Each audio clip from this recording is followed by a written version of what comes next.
If you travel with your VONETS networking device, then you may need to switch networks. When I travel, I can't automatically connect this device to another network. In addition, you may also need to update your settings if you rename your wireless network. Because the web interface is only accessible on the Wi-Fi network you originally set up, you will need to factory reset the device, then reconnect to the new network. My device is not pictured, but it is a VONETS VAP11G-300 2.4 GHz networking device. However, the reset button is usually on the top of the device. Simply hold the button down for about 15 seconds to factory reset it. Then the device lights will blink rapidly. Then you'll need to type in the device IP address or the device interface address.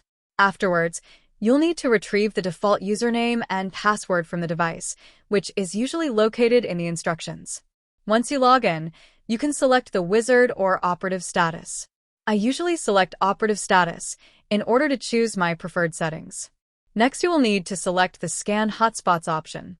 Please be patient while the device attempts to locate networks in your area. Once populated, then you will select the name of your Wi-Fi network. Then you will need to click Next. Afterwards, you will need to enter the password of the Wi-Fi network that you wish to connect to in the Source Wi-Fi Hotspot password field.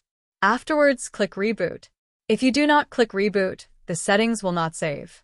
It takes at least 1 minute for the device to reboot, so please be patient.